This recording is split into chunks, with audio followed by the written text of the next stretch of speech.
बिस्मिल्लाहिर्रहमानिर्रहीम। नाज़रीन, प्रोग्राम दस्तक में खुशामदीद। मैं हूँ आपकी मेज़बान शीरीन जुल्फ़िकार।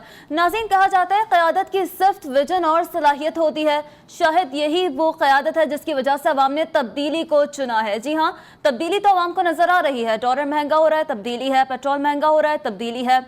और साथ साथ यही नहीं जनाब, अवाम को इस बात पर आमादा किया जा रहा है कि दो की बजाय एक रोटी खाएं। जी हाँ, बिल्कुल, ये भी तब्दीली है। एक और तब्दीली जो कि अभी रास्ते में है वो ये है कि जनाब गैस की कीमतों में 200% कीमतों पर इजाफे की समरी जो कि इरसाल कर दी गई है। ये भी एक तब्दीली है जो कि अब रास्ते में है, लेकिन इसका इम्पैक्ट क्या पड़ेगा आम अवाम पे, अवाम की चीखें कितनी निकलेंगी, इस पर भी बात करेंगे। आज आपके सामने अवाम की ही आवाज़ को आपके सामने रखेंगे और ज़रा जानेंगे कि आखिर ये तब्दीली अवाम को किस हद तक पसंद आ रही है, नहीं आ रही, अवाम का क्या रद्द अमल है इस तब्दीली पर। एक और केस जिससे बात होगी, एहतसाब अदालत इस्लामाबाद ने नंदीपुर रेफरेंस में साबिक वज़ीर क़ानून डॉक्टर बाबर आवान को बरी कर दिया गया है, जबकि साथ साथ साबिक वज़ीर आज़म राजा परवेज़ अशरफ की बरियत की दरख्वास्त को मुस्तरद किया गया है। इन तमाम तर टॉपिक्स पर बात होगी, लेकिन यहाँ पर वक्त हुआ एक शॉर्ट ब्रेक का। Stay with us, keep watching Dastak.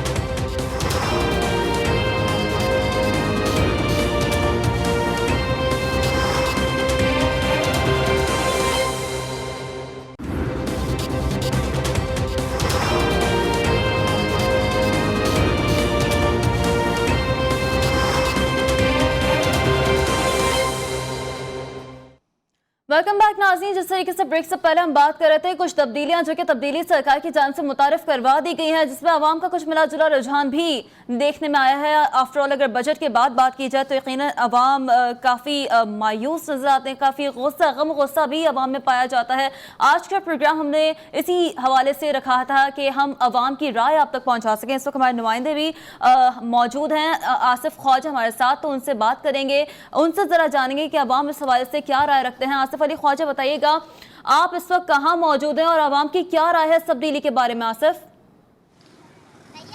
जी बिल्कुल, इस वक्त मैं कराची के ओल्ड सिटी एरिया में मौजूद हूँ। गार्डन का ये एरिया है और यहाँ पर जो है वो ना सिर्फ बिजली की, ना सिर्फ पानी की, क्योंकि पानी की पूरे कराची में इस वक्त जो है वो बुरान है, लेकिन इस वक्त यहाँ के लोगों को गैस की लोड शेडिंग का भी सामना है। लोगों की यहाँ पर गैस शिकायत हैं, उनकी रोज़ की जो ज़रूरियात हैं उसमें गैस का एक अहम किरदार है, जिस पे वो खाना भी बनाते हैं और दूसरी भी जो चीज़ें वो करते हैं। लेकिन यहाँ पर गैस जो है वो कई दिनों तक यहाँ पर नहीं आती, और जब आती है तो उसका प्रेशर जो है वो बहुत ही कम रहता है। यहाँ पर मेरी मकामी लोगों से भी बात हुई इस हवाले से, और उनका जो है वो गैस के हवाले से यही कहना है कि जब गैस आती है तो उसका प्रेशर कम होता है। और गर्मी का मौसम है, अमूमन गर्मी में जो है लोड शेडिंग इतनी नहीं होती थी। सर्दियों में ये शिकायत हमें सुनने को मिलती थी कि गैस जो है वो घरों में नहीं आ रही, घरेलू सार्फिन गैस ना होने की वजह से परेशान है। लेकिन ओल्ड सिटी एरिया में इस वक्त जो है वो गर्मियों में भी जो है वो लोड शेडिंग जारी है।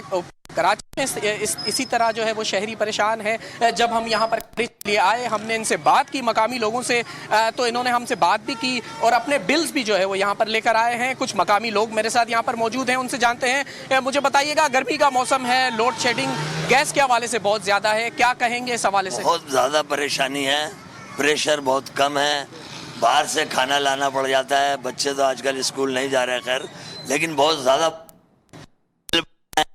बिल ज़्यादा आ रहे हैं, गैस कम आ रही है। अब मज़ीद इन्होंने 100% का एक और गोला दाग दिया है आवाम के ऊपर। हम मजदूर लोग हैं, कहाँ से देंगे? जी बिल्कुल, देखें इस वक्त जो है वो गैस के बिल यहाँ पर लोग लेकर आए हैं। अगर ये गैस का बिल आपको मेरे कैमरामैन उबैद राना दिखा सके, गैस के बिल यहाँ पर लोग लेकर आए हैं और इस कदर वो परेशान है। वो कहते हैं कि गैस जो है वो हमारे घर पे आती नहीं है, लेकिन गैस के बिल जो है बिल्कुल आसिफ यकीनन हमारे साथ मौजूद हैं, और एक तनख्वाहदार तबके पे जिस तरीके से प्रेशर पड़ रहा है इस तब्दीलियों का, वो यकीनन आपके सामने है। और अगर नॉर्मली बात की जाए तो 200% गैस के कीमतों में इजाफे की समरी जो कि तैयार की गई है। एक बार फिर मेरा ख्याल है आसिफ अली ख्वाजा हमारे साथ मौजूद है, उनसे बात कर लेते हैं।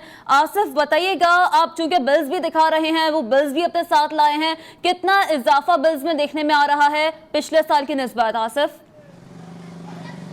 देखें, जिस घर का बिल 200 रुपये आता था, आपको सुनकर हैरत होगी कि उस घर का बिल जो है वो इस महीने 900 रुपये आया है। तो ये कितने % जो है वो बड़ा है, वो आप खुद अंदाज़ा लगा सकते हैं।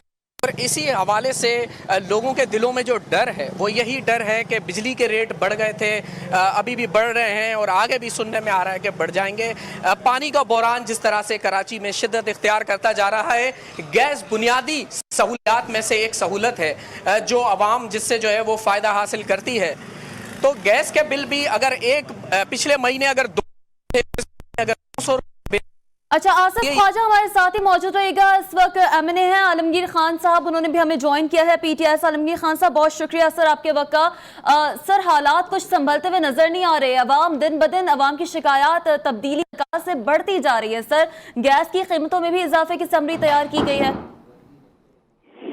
देखें, ये जो बजट है ये एक चीज समझ लें, ये कोई नए पाकिस्तान का बजट नहीं है। ये जो पुराने पाकिस्तान से विरसे में हमें मईशत मिली है उसको संभालने के लिए ये चीज करनी पड़ रही है।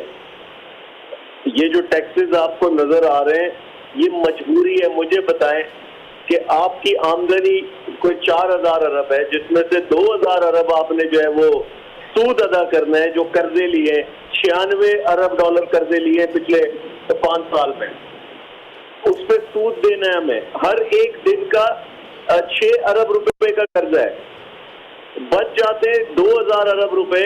इसमें आपने फौज को भी देना है, सूबों को भी देना है और वफाकी तो पहले दिन से ही खसारे में है। सर, आप कर्जों की बात कर रहे हैं आलमगीर खान साहब, आप कर्जों की बात कर रहे हैं। एक बात जो मैं भी यहाँ पर इंटरप्ट करते हुए आपको बताना चाहूंगी सर, स्टेट बैंक की रिपोर्ट हमारे सामने है। सर, आपने जितने 10 माह में कर्जे लिए वो भी आपके सामने है। सर, आपने जो 10 महीने में कर्जे लिए उनसे तो अवाम को फैसिलिटेट करें ना सर। बै दर पे इस तरह के हम रिपोर्ट कर रहे होते हैं, इस तरह की चीजें। सर, कीमतें बढ़ती जा रही है, अवाम फैसिलिटेट नहीं हो रहा है। मुझे ये बताएं, एक घर जो कि मकरूज है, एक शख्स सूद भी देना है। अब उसने अगर कारोबार करना है, अपने कारोबार के जरिए घर चलाना है और अपने कर्जे भी अदा करने, तो कारोबार के लिए वो मजीद कर्जा लेगा। यहाँ कोई फैक्ट्री तो नहीं है ना कि उसमें मैं पैसे उगाना शुरू कर दूं या कोई खेत है। तो ये मजबूरी है, कोई खुशी से नहीं गया IMF। लेकिन ये सवाल जरूर बनता है उन लोगों से कि जिन्होंने 6000 अरब से 30000 अरब पे कर्जा पहुंचाया, तो ये मुल्क की एक्सपोर्ट क्यों नहीं बढ़ी? ये मुल्क के जो फिस्कल डेफिसिट है ये क्यों नहीं खत्म हुआ? इंडस्ट्रियलाइजेशन क्यों नहीं हुई? सिर्फ मोटरवेज और एयरपोर्ट पे क्यों खर्चे हुए? तो ये सवाल जो आप आज मुझसे शिकवा कर रहे हैं तब्दीली से, ये शिकवा आज जायज नहीं है मेरे हिसाब से। मैं अपने हिसाब से कह रहा हूँ, कर रहे हैं सर, शिकवा अवाम कर रहे हैं सर। अवाम ने वोट दिया, अवाम सवाल कर रहे हैं सर आपसे कि अवाम को आप टाइम बता दें सर कि मैं कब तक एजुकेट कर रहा हूँ, आपके जरिए अवाम को एजुकेट कर रहा हूँ कि हम सारे वो मेजर्स ले रहे हैं कि अवाम का जो निचला तबका है, जो लोअर क्लास है, उसको कम से कम बोझ जाए इस क्राइसिस सिचुएशन में। 180 अरब रुपए सोशल सेक्टर के लिए रखा गया है ताकि निचले तबके पे बोझ कम आए। सर, अभी हमारी आलमगीर खान साहब, सॉरी इंटरप्ट इसलिए करेंगे क्योंकि अभी हमारी अवाम से बात हो रही है, हमारे नुमाइंदे वहां मौजूद है सर, अवाम की राय जानने के लिए। 200 रुपए अगर सर बिल आता था तो अब वो बिल सर 1200 आ रहा है। सर, इतना मार्जिन, सर इतना बोझ, आप कह रहे हैं कि हम अवाम पर बोझ कम कर रहे हैं। रेशो मैंने आपके सामने रख दिया।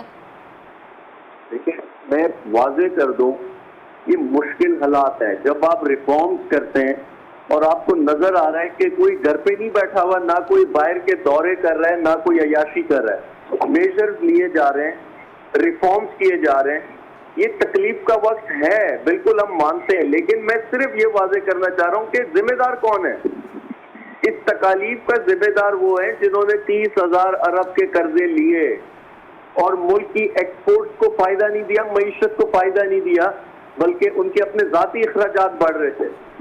तो ये सिर्फ मैं समझाना चाह रहा हूँ कि जो अगर तो मेजर्स मैं ना लूं, अगर मैं मजीद कर्जे पे कर्जे लूं, एक्सपोर्ट्स ना बढ़ाऊं, इंडस्ट्रियलाइजेशन ना करूं, फिस्कल डेफिसिट कम ना करूं, तो मैं जिम्मेदार हूं। और वो जिम्मेदारी सर आपने जिम्मेदारों का तयन करवाया है। मेरा आपसे छोटा सा सवाल ये सर, अवाम की गलती क्या है? अवाम क्या करें सर इस वक्त? अवाम की गलती, देखिए, अगर आप पॉलिटिक्स में होते हैं तो ये जरूर होता है कि आप अवाम को गलत नहीं ठहरा सकते। लेकिन जब नवाज शरीफ एक्सपोर्ट्स नहीं बढ़ा रहा था, तब उसके खिलाफ तहरीक चलनी चाहिए थी। जब सरदारी कर्जे ले रहा था, एक्सपोर्ट्स नहीं बढ़ा रहा था, फिस्कल डेफिसिट था, तब उसके खिलाफ तहरीक चलनी चाहिए थी। तो अब जब ये हालात आ गए हैं, हम जब मेजर्स ले रहे हैं, रिफॉर्म्स आ रहे हैं, रिफॉर्म्स में तकालीफ होती है, बगैर मरे बगैर तकलीफ लिए कोई जन्नत नहीं जा सकता। तो मैं इसलिए कह रहा हूं कि रिफॉर्म्स जो हो रहे हैं इनके नताइज का सब्र करें। अभी आप देखें कि आपका ट्रेड डेफिसिट कम हुआ है, श्रिंक हुआ है, 30 अरब से करीब अभी 13 अरब पे आ गया है वो।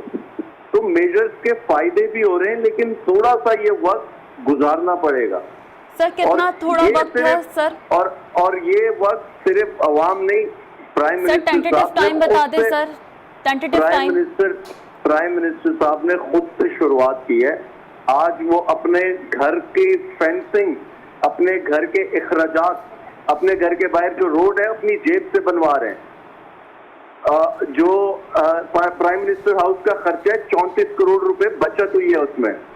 ये सिर्फ अवाम को मैसेज देने के लिए कि जो तकलीफ है उसका हमें एहसास है और हम अपने इखराजात कम कर रहे हैं। इस तकलीफ पर जब आप लोग सर ऑपोजिशन में थे, आप लोग आवाज उठाते थे, आप लोग बात करते थे सर, आप लोग कहते थे आप लोग के पास प्रोग्राम्स मौजूद हैं सर, तो वो प्रोग्राम्स आप लोग के पास प्लान था, इम्प्लीमेंटेशन में सर इतना वक्त क्यों लग रहा है?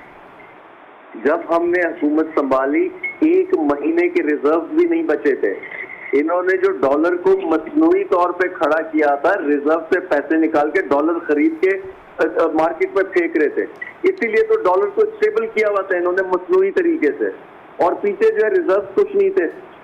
ये तो शुक्र मनाए कि जो अरब की ममालिक हैं, जो दोस्त ममालिक हैं, उन्होंने मदद की, हमारे रिजर्व में पैसे डिपॉजिट किए, वरना हम तो बैंकरप्ट हो चुके थे।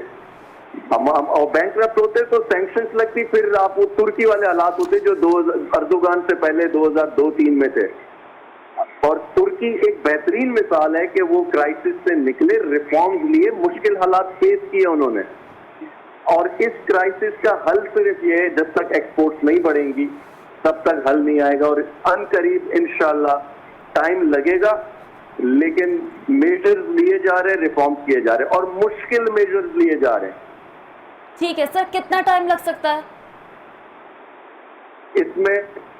मैं अंदाजन आपको कह सकता हूँ, मैं कोई इकोनॉमिस्ट नहीं हूँ ना, मेरा कोई इकोनॉमी पे प्लानिंग, आप लोग के पास जो प्लानिंग है सर, आप लोग के पास जो प्लानिंग है उसमें ये बात ऑब्वियसली डिसाइडेड होती है, प्लान्ड होती है। मैं उसके अकॉर्डिंग पूछना चाह रही हूँ। जी सर, जो हमारे एक्सपर्ट्स हैं इकोनॉमी पे वो बेहतर बता सकते हैं। मैं तो आपको एक जनरल सिचुएशन बता रहा हूँ, ठीक, वो आपको बेहतर बता सकते हैं कि कब तक हम इसको कोप अप करेंगे, बट मैं सिर्फ ये बता रहा हूँ कि मेजर्स लिए जा चुके हैं और उसके जो शॉर्ट टर्म रिजल्ट्स हैं वो भी आ रहे हैं।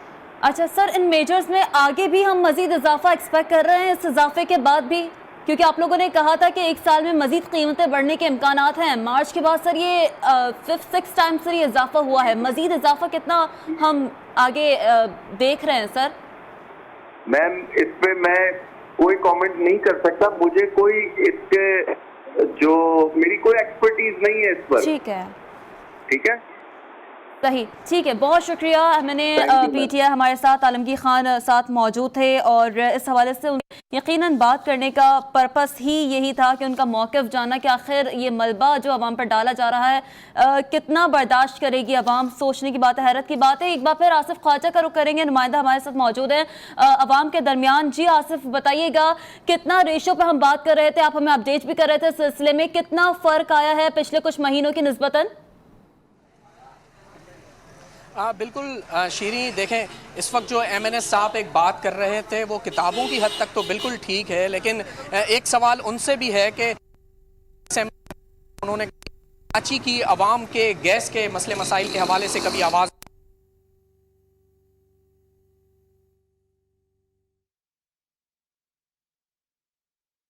बिल्कुल, ये तब्दीली सरकार में यकीनन अगर कहा जाए कि महंगाई का तूफान जो कि लाकर खड़ा कर दिया है, अवाम की जानब से भी शिकवे शिकायत पाए जा रहे हैं। जिस तरीके से आसिफ अली ख्वाजा भी बात कर रहे थे कि बड़ा देखना ज़रूरी है कि जब वो अपोजिशन में यही हुकूमत थी तो वो कहती थी कि प्रोग्राम्स हैं, प्लान्स मौजूद हैं, लेकिन अब इस हवाले से जवाब जो वजह बताई जा रही है वो ये है कि रिजर्व्स हमारे पास ही थे। जी आसिफ, कंटिन्यू कीजिएगा प्लीज़।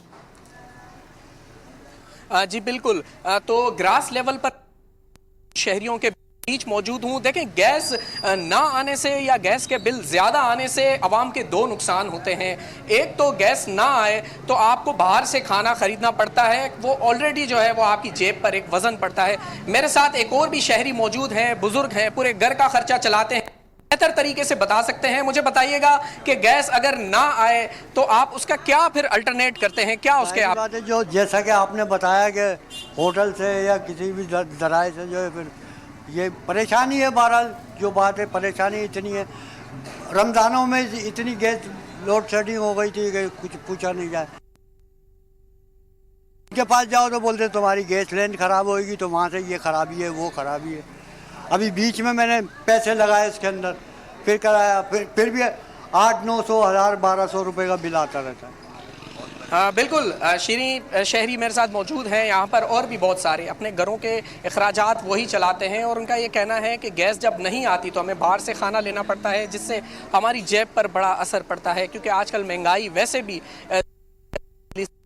महंगाई है, वो ज़रूरत से ज़्यादा हो गई है। तो शहरी ना सिर्फ पानी बिजली बल्कि अब गैस ना आने। अच्छा आसिफ, नॉर्मली क्या टाइमिंग्स हैं, कितने औकात रहते हैं लोड मैनेजमेंट के हवाले से इस एरिया में, जिस एरिया में आप मौजूद है? जरा पूछिएगा शहरियों से।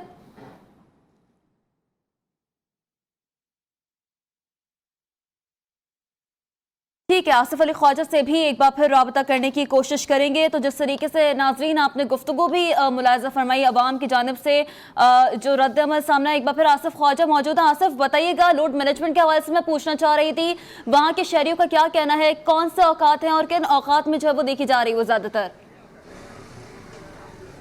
देखें, कराची में जो गैस का सीएनजी की अगर मैं बात करूं तो जो शेड्यूल चलता है वो अल्टरनेट डेज पर चलता है। अगर मंडे को सीएनजी आनी है तो ट्यूसडे को सीएनजी बंद होती है। तो जब सीएनजी का अल्टरनेट होता है उस वक्त घरेलू सारिफिन के घर में तो गैस आती है, लेकिन जब सीएनजी जो है वो सीएनजी पंप खुले हुए रहते हैं, गाड़ियों को गैस फराम की जाती है, तो इस पूरे अरसे में जो है, इस पूरे टाइम में जो है वो गैस घरेलू सारिफिन के लिए नहीं होती या बिल्कुल ही ना होने के बराबर होती है। शहरी मेरे साथ एक और भी मौजूद हैं, इनसे भी बात कर लेते हैं। मुझे बताइएगा, जब गैस की जो टाइमिंग है, किस हवाले से बजे के औकात में जो है वो गैस आपके घरों में नहीं आती? सुबह आती है 7 बजे 9 बजे चली जाती है, फिर तकरीबन शाम को 4-5 बजे आती है। अब इसमें क्या करेंगे, सारा दिन दोपहर में क्या करेंगे? बाहर से लाना पड़ता है खाना, बच्चे हैं, लड़कियां हैं, हम हैं, 8-10 अफराद हैं, कैसे करेंगे गुजारा? नौकरी है नहीं, काम है नहीं, कारोबार है नहीं, ये 100% इन्होंने फिर लगा दिया गैस के ऊपर। हम कहाँ से करेंगे अवेल इसको? तो गवर्नमेंट को चाहिए इस पर तवज्जो दे और ऐसा ना करे। गरीब लोग हैं हम लोग सब यहाँ पर, बत्ती की हमें प्रॉब्लम है, पानी की हमें प्रॉब्लम है, गैस की अभी और प्रॉब्लम हो गई है। कहाँ जाएं हम लोग? ये पहुँचाएं उन तक ये बात हमारी। जी बिल्कुल। शहरियों की ये आवाज़ है, ये इल्तिजा है, फरियाद है कि इनके घरों में भी गैस दी जाए, ताकि इनके कम से कम गैस के हवाले से जो मसले मसाइल हैं, इनकी जो परेशानियां हैं, वो कम से कम हो सकें या ख़त्म हो सकें। इनका ये भी कहना है, जब जिस तरीके से आप बात कर रहे हैं, जिन औकात की आप बात कर रहे हैं और जिस एरिया में आप मौजूद हैं, तो एतराफ में कितना एरिया सेम औकात से मुतासर होता है? क्योंकि जिस तरीके से शहरी भी ये बात कर रहे थे कि खाना यूजुअली बाहर से लाया जाता है, तो बाहर से कहाँ से इंतजाम होता है? क्योंकि अगर गैस लोड मैनेजमेंट के हवाले से बात की जाए तो यकीनन उस एरिया, वो पूरा कंप्लीट एरिया मुतासर होता है। आसिफ देखिए शीरी, ये एक अजीब सी बात है। ये बिल्कुल वैसी ही बात है जैसे घर में पानी नहीं आता लेकिन टैंकर माफिया के पास पानी मौजूद होता है। बिल्कुल आसिफ, मैं यही पूछना चाह रही हूँ कि जरा निशानदेही कीजिएगा इस तरफ। जी, इसी तरीके से जो है वो गैस लोगों के घरों में नहीं आती, लेकिन रेस्टोरेंट और बड़े बड़े रेस्टोरेंट मालिकान हैं, उनके पास जो है वो गैस आ भी रही होती है, और वो गैस का भरपूर इस्तेमाल करके जो है वो रेस्टोरेंट को चला भी रहे होते हैं। अगर गैस नहीं आती तो वो सिर्फ घरेलू सारिफिन के पास, लोगों के घरों में नहीं आती। अलबत्ता रेस्टोरेंट की ना तो लाइन ख़राब होती है, ना उनकी लाइन चौक होती है, ना उनकी लाइन से लीकेज होती है, और उनके पास गैस भी जो है वो भरपूर आती है। जी आसिफ कंटिन्यू करें। जी कहिए।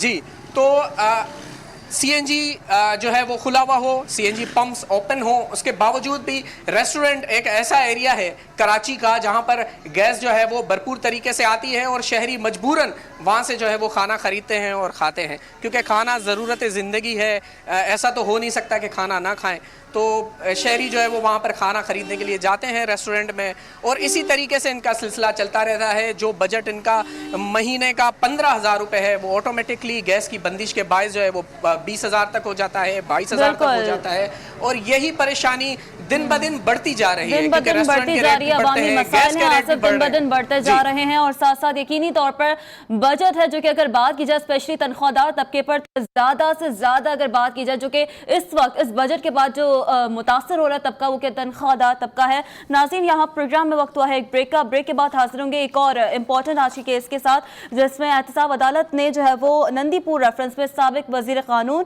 डॉक्टर बाबर अवान को बरी कर दिया है। इस हवाले से भी बात करेंगे, लेकिन यहाँ वक्त हुआ एक ब्रेक का। Stay with us, keep watching Dastak.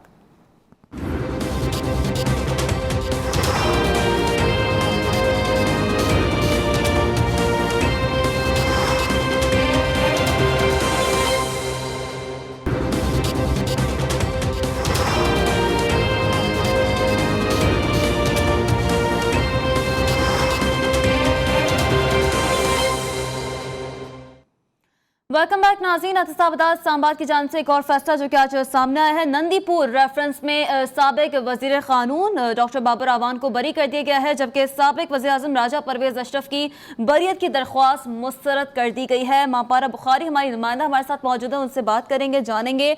मापारा, बताइएगा क्या दलाल दिए गए?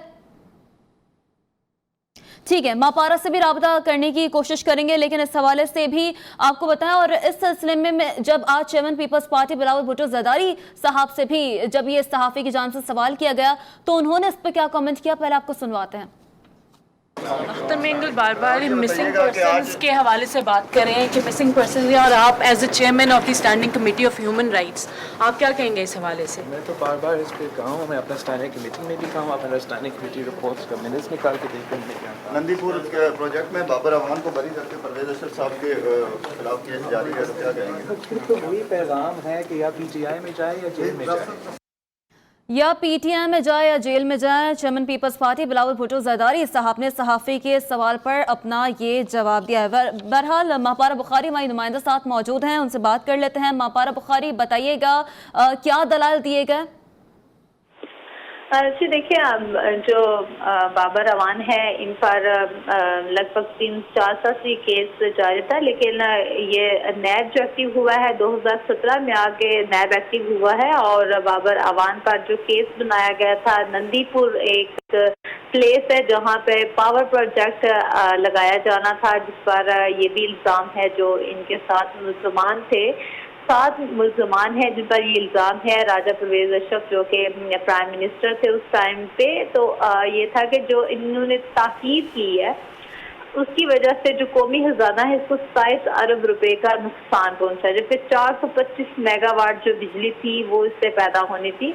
और इस तरह का इल्ज़ाम था जो नैब ने इन पर रेफरेंस दायर किया था, और फिर इसको 2017 में पहली बार इसको ट्रायल कोर्ट में पेश किया गया, और इसके साथ साथ रेफरेंस जो था वो दायर किया गया, और बाकायदा से इनके जो दोनों फ्रीक्स थे, नैब भी और जो बाबर अवान और जो दीगर मुल्ज़मान थे, उनके दलाइल भी अदालत ने सुने। फिर उसी दौरान बाबर अवान ने अपना ये मौक़िफ़ अपनाया था कि वो जिस टाइम में 1 साल वो वज़ीर कानून रहे हैं, और इस 1 साल में उन्होंने कोई भी समरी नहीं रोकी, जिस तरह से आती थी और उसी तरह से ही वो साइन करके आगे भेज देते थे। जबकि नैब जो थी उन्होंने बाबर अवान पे ये एक जो इल्ज़ाम था उन पे ये ही लगा रखा था कि बाबर अवान ने इसको रोके रखा है, और कोई भी जो समरी थी वो मंजूर टाइम पे नहीं की। जबकि बाबर अवान जी मापारा कंटिन्यू कीजिएगा।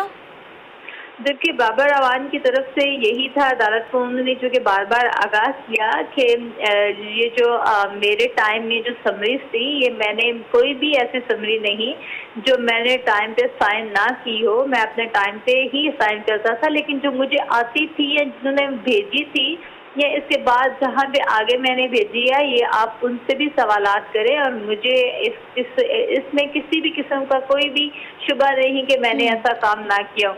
इसके बाद मैं बाबर अवान ने एक बार अपनी जो बरीयत की दरख्वास्त थी वो पहले दी भी, लेकिन एक बार उन्होंने वापस भी ली। इस पर 3 मरतबा फैसला महफूज भी हुआ। अप्रैल में अब जाके ये फैसला महफूज किया गया था। इसके साथ साथ जो दीगर मुल्ज़मान थे उनका भी जो फैसला था वो महफूज हो गया था। उन्होंने भी बरीयत की दरख्वास्त के हवाले से अदालत से अच्छा, दरख्वास्त मापारा बुखारी में इसी जाने पाना चाह रही हूँ, जिस तरीके से आप बता भी रही हैं कि दरख्वास्त उन्होंने अपनी वापस ली थी और केस लड़ने का जो है वो उनकी जानिब से ये कहा गया था, फैसला आया था, तो फिर क्या मौक़िफ़ इख्तियार किया गया उनकी जानिब से?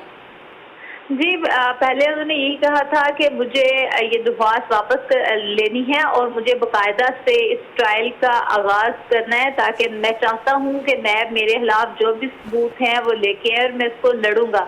लेकिन चूँकि उसके बाद ही ये बाबर अवान साहब का उससे जब दूसरी पेशी हुई तो उसी दौरान ही बाबर अवान साहब ने ये अदालत को आगाह किया कि वो दोबारा से दरख्वास्त देना चाहेंगे और जिस पर अदालत ने अच्छा, उनसे बुखारी साथ ही भी मौजूद पूछा। रहिएगा, इस हवाले से भी आपसे मजीद अपडेट्स लेते रहेंगे। इस वक्त बैरिस्टर आमिर हसन साहब ने हमें ज्वाइन किया है प्रोग्राम में, उन्हें वेलकम करेंगे, उनसे भी इस हवाले से मौक़िफ़ देंगे। बैरिस्टर आमिर हसन साहब, अस्सलाम वालेकुम, बहुत शुक्रिया प्रोग्राम में वक्त देने के लिए। सर जी, वालेकुम अस्सलाम। जी, बैरिस्टर आमिर हसन साहब, प्रोग्राम में हमने चमन पीपल्स पार्टी बिलावल भुट्टो साहब ने भी आज उनसे सहाफ़ी ने सवाल किया इस केस से related, Nandipur power project case से रिलेटेड, तो उन्होंने कहा या PTI में चले जाएं या जेल चले जाएं। सर, आप लोग की जानिब से ये तो अदालती फैसले होते हैं सर, तो फिर इस तरह के मौक़िफ़ और इस तरह के बयानात? जी देखें, आज तो ये क्लासिक एग्जांपल है सिलेक्टिव अकाउंटेबिलिटी की। और अगर आप देखें कि जो मेन एक्यूज थे वो लॉ मिनिस्टर थे, और जब ये रेफरेंस दायर होने से पहले, जब अभी ये इन्वेस्टिगेशन हो रही थी और जब ये केस सुप्रीम कोर्ट में गया था, तो उस वक्त जस्टिस इफ्तिखार चौधरी साहब ने एक कमीशन बनाया था, रहमत हुसैन जाफरी साहब जो सुप्रीम कोर्ट के जज थे उन पर मुश्तमिल, और उन्होंने 9 अप्रैल 2012 को जो रिपोर्ट दी, उस रिपोर्ट में उन्होंने मोर्दे इल्जाम ठहराया था एग्जेक्टिव अथॉरिटी जो लॉ मिनिस्ट्री की है, यानी कि लॉ मिनिस्टर को, और लॉ मिनिस्टर से उस वक्त बाबर अवान था। तो सुप्रीम कोर्ट के ऑनरेबल जज का जो कमीशन है उसने मुलजिम करार, बल्कि मुजरिम करार दिया था इसमें ताखीर का जिम्मेदार बाबर अवान साहब को, और उसमें राजा परवेज अशरफ साहब का नाम भी शामिल नहीं था पानी और बिजली के वजीर की हैसियत से। अच्छा, अब ये आ गया एहतसाब अदालत के अंदर, और एहतसाब अदालत में जो मेन एक्यूज है, प्रिंसिपल एक्यूज है, और जो मुलजिम है उसे बरी कर दिया गया 265K के तहत, और जो शरीक मुलजिम है राजा परवेज अशरफ साहब, उन्हें कहा कि इन पे केस चलेगा, और दूसरे जस्टिस साहब को भी उन्होंने छोड़ दिया जो सेक्रेटरी थे। तो आप इससे अंदाजा करें कि और सिलेक्टिव अकाउंटेबिलिटी किसे कहते हैं कि जो PTI में चला जाए वो अगर मुलजिम भी हो तो उसे आप बरियत उसकी हो जाती है, और जो पीपल्स पार्टी में रहे और वफा करता रहे वो मुर्दे इल्जाम ठहरता है और उसे ट्रायल भुगतना है। तो देखिए, अदालतों का हम एहतराम करते हैं, लेकिन अदालतों से गलतियां होती हैं, इसीलिए एहतसाब अदालत का फैसला हाई कोर्ट में चैलेंज होता है, और अगर कोई हाई कोर्ट से गलती हो उसका फैसला सुप्रीम कोर्ट में चैलेंज होता है, और अक्सर सुप्रीम कोर्ट के फैसलों में भी गलतियां होती हैं, क्योंकि अगर 9 रुकनी बेंच फैसला करे, 5 जज एक तरफ हों, 4 जज एक तरफ हों, तो आप ये तो नहीं कह सकते कि जो 4 जज हैं वो गैर कानूनी बात कर रहे हैं। तो इसलिए अदालती फैसलों के ऊपर तनकीद एक हक होता है, और ये करते हैं तमाम कानून की प्रिंसिपल इजाजत देते हैं। तो इसलिए आप इस तरह अदालतों को कोई खुदाई अदालत का समझ लिया करें, लेकिन फैसलों पर तनकीद नहीं होती है। सर, आप कह रहे हैं कि अदालती फैसलों पर तनकीद हक होता है आपके मुताबिक सर, तो आप तो सर जमात पर तनकीद कर रहे हैं सर, आप तो तमाम अदालती फैसलों को रुख करते हैं, पाकिस्तान तहरीक इंसाफ की जानिब से ये फैसले किए जा रहे हैं सर, आप लोग की जानिब से तो ये स्टैंड लेने की कोशिश की जा रही है। सुबह शाम उसके वज़रा, उसका वज़ीर आज़म सरकारों की तरह बताते हैं कि नैब और एहतसाब हम कर रहे हैं, जब नैब नोटिस देता है वज़ीर को कि तुम नहीं हम कर रहे हैं। अभी तो इनका दरमियानी झगड़ा है कि एहतसाब कर कौन रहा है, हुकूमत कहती है हम कर रहे हैं, नैब वाले कहते हैं हम कर रहे हैं, और फिर नैब वालों की वीडियो आती है चेयरमैन की, और उसके बाद वो बीजी बिल्ली बन के शुरू हो जाते हैं अपोजिशन लीडर्स के खिलाफ एहतसाब करना। तो आप हमें बताएं हम किस पे बात करें ना। सर इदारे इंडिपेंडेंट है, वजीर आजम इमरान खान साहब कह चुके हैं ये बात। वजीर आजम साहब क्या कह चुके हैं? सर नैब इंडिपेंडेंट इदारा है सर, इदारे उनके मातहत नहीं है, वो ये बात करते हैं। इमरान खान साहब की बात पे आपको भी शीरीन इतना यकीन है? शायद आप वाहिद रह गई हैं जो वजीर आजम साहब की बात पे यकीन किए बैठी हैं। अदरवाइज तो उन्होंने आज प्राइम मिनिस्टर बातें की हैं उससे वो भाग गए हैं, और आप इतनी अभी तक पता नहीं किस दुनिया में बैठी हैं कि उनकी बात पे यकीन किए बैठी हैं। अब तो उन्हें भी याद नहीं कि उन्होंने क्या क्या वादे किए थे, और उन्हें ये भी नहीं याद कि मुझे रोज किस बात पे मुकर। सर वो प्राइम मिनिस्टर हैं, यकीनन उनकी बात में वजन तो होगा ना सर। ऐसे प्राइम मिनिस्टर एक इस तरह का मौकिफ कैसे दे सकता है सर सबके सामने? चलें, बैरिस्टर आमिर हसन साहब हमारे साथ मौजूद है, एक बार फिर रुक करेंगे। मापारा बुखारी भी हमारे साथ मौजूद है, हमारी नुमाइंदा। जी मापारा बुखारी, बताइएगा जिस तरीके से आप बात भी कर रही थी कि एक दरख्वास्त उनकी जानिब से वापस ली गई थी और उसके बाद दोबारा दरख्वास्त दायर की गई थी, तो क्या मौकिफ अपनाया गया था इसके बाद? जी बिल्कुल, जब दोबारा से उन्होंने दरख्वास्त बरीत के हवाले से दी थी तो मौक़िफ़ ऐसा नहीं अपनाया था, जिस पर बाबर अवान ने यही कहा था कि मैंने किसी वजह से दरख्वास्त वापस दी थी, लेकिन अब मैं दोबारा इसको दरख्वास्त को जो है वो दायर करना चाहता हूँ, लिहाजा मेरी दरख्वास्त इसको एक्सेप्ट किया जाए। तो 3 बार शरीफ पर फैसला भी महफूज हुआ और ये फैसला अप्रैल में महफूज किया गया था, जिसको आज एहतसाब अदालत के जज अरशद मलिक ने इसको अनाउंस किया। और अनाउंस करते ही आज एक दिलचस्प बात भी उन्होंने की, जिस पर आज उन्होंने ये भी पूछा कि मुझे ये बताएं कि ये जो मामला है क्या कोई करप्शन है जिस पर आप इतनी लंबी चौड़ी दलाइल देते आए हैं बाबर अवान पर, ये चोरी है या क्या है? जिस पर नैब ने बताया कि इन्होंने जो कौमी खजाने को ताहीद, इन्होंने बदअनवानी इस तरह का जो केस है, हमने इस पर इनको जो है रेफरेंस इनका दायर किया है। तो उसी टाइम भी हमें लग गया था कि जिस तरह से एक कोर्ट प्रोसीडिंग चल रही है और बाबर अवान और जो जस्टिस कियानी साहब हैं उनको बरी किया गया, जबकि राजा परवेज अशरफ और जो दीगर थी जो इसमें नामजद थे, जिन्होंने 7 लोग थे जिस पर उन्होंने ये बरीयत की दरख्वास्त दे रखी थी, जिनमें से 5 के खिलाफ जो है जिनकी दरख्वास्त से बरीयत जो है मुस्तरद की गई है और इन पर जो बाकायदा से अब ट्रायल इन पर चला जाएगा। लेकिन इसके साथ साथ जब वो बाहर निकले, बाबर अवान आज एहतसाब दर से बाहर भी निकले, तो सहाफियों ने ये भी सवाल किया कि आप जो कि बरी हो गए हैं, शायद आप पीटीआई की तरफ है इस वजह से याद हो, जिस पर बाबर अवान ने इन शॉर्ट कहा कि ये सारा उस मदीने वाला का करम है और इस तरह की बात की, फिर वहाँ से वो चल पड़े। और इसके साथ साथ जो बाकी मुसलमान थे जिन पर आज एहतसाब अदालत ने ये भी कहा है कि उन पर फर्द जुर्म आयद की जाएगी या उनको रेफरेंसेस की कापियाँ दी जाएंगी और उन पर बाकायदा से ट्रायल किया जाएगा। मापारा बताइएगा ट्रायल प्रोसीजर क्या रहेगा जिनकी दरख्वास्त मुस्तरद की गई है अब?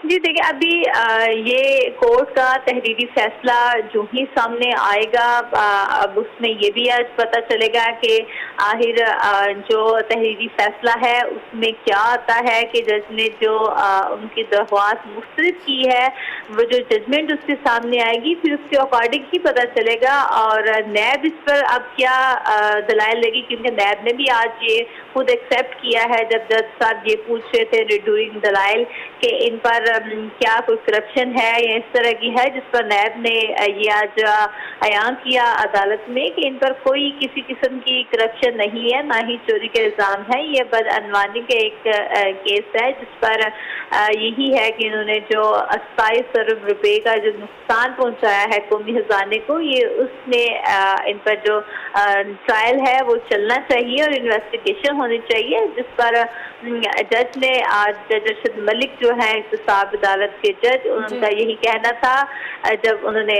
दरख्वास्त से बरीयत तो उन्होंने शॉर्ट सा फैसला सुनाया, कोई खास जजमेंट नहीं पड़ी, लिहाजा उस शॉर्ट फैसले में ही उन्होंने ये बता दिया है कि जो 2 मुल्जिमान हैं इनमें से डॉक्टर बाबर अवान और जस्टिस कियानी साहब उनको बरी किया जाए, बाकी तमाम पर जो ट्रायल है उसका आगाज किया जाएगा। सही, ठीक है, बहुत शुक्रिया। मापारा बुखारी हमारे साथ मौजूद थी। एक मुख्तसर फैसला जो कि आज सामने आया है, जिसमें साबिक वज़ीर क़ानून डॉक्टर बाबर अवान की दरख्वास्त पे उनको बरी कर दिया गया है, जबकि दूसरी जानिब साबिक वज़ीर-ए-आज़म राजा परवेज़ अशरफ की बरीत की दरख्वास्त को मुस्तरद कर दिया गया है। नाज़रीन, इसी के साथ प्रोग्राम का यहाँ वक्त हुआ जाता है ख़त्म। मुझे दीजिएगा इजाज़त, अपना रखिएगा बहुत सारा ख्याल। अल्लाह हाफ़िज़।